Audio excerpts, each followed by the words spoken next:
বিসমিল্লাহির রহমানির রহিম। আসসালামু আলাইকুম। সবাই কেমন আছেন? আল্লাহর রহমতে আমরাও সবাই ভালো আছি। তো আজকে আমি রান্না করবো চিচিঙ্গা ভাজি ডিম দিয়ে। তো আমার সাথে দেখুন আমি কীভাবে রান্না করি। তো ওই যে চিচিঙ্গা নিয়ে নিলাম, 4টে চিচিঙ্গা।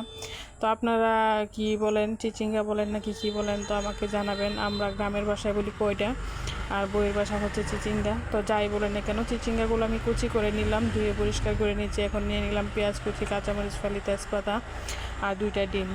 এখন চলে গেলাম চুলায় কড়াই বসে দিয়ে কড়াইয়ের মধ্যে দিয়ে দিলাম তেল গরম হয়ে গেছে। এখন দিয়ে দিচ্ছি পেঁয়াজ কুচি আর দিয়ে দিলাম তেজপাতা, এগুলো ভেজে নিয়েছি। এখন দিয়ে দিলাম চিচিঙ্গা কুচিগুলো। তো এখন আমি দিয়ে দিব কয়েকটা কাঁচামরিচ উপর দিয়ে, আর দিয়ে দিব কিছু গুঁড়া মশলা, একদম হালকা মশলা দিয়ে রান্না করব।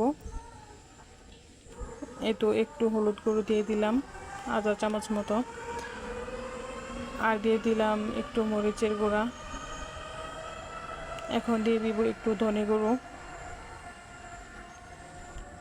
এখন দিয়ে দিব একটু জিরে গুঁড়ো,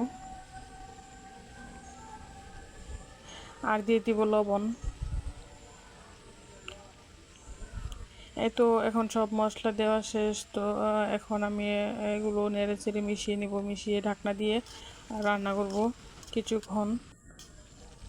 এখন ঢাকনা উঠিয়ে নিলাম, উঠিয়ে আবার নেড়ে চেড়ে নিতেছি। এখন দেখুন কীরকম পানি উঠেছে।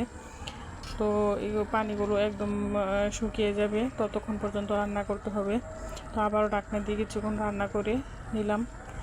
এখন দেখুন পানি কমে গেছে আর চিচিঙ্গাগুলো সিদ্ধ হয়ে গেছে।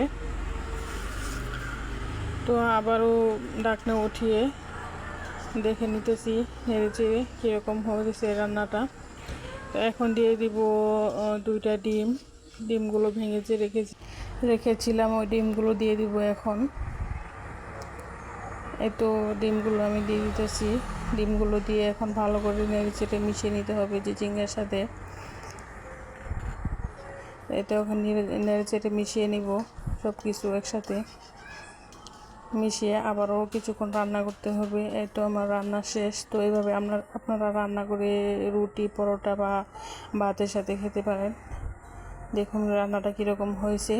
যদি আমার রেসিপিটা আপনাদের কাছে একটু ভালো লেগে থাকে তাহলে আশা রাখবো আপনাদের কাছে যে আমার পাশে থাকবেন।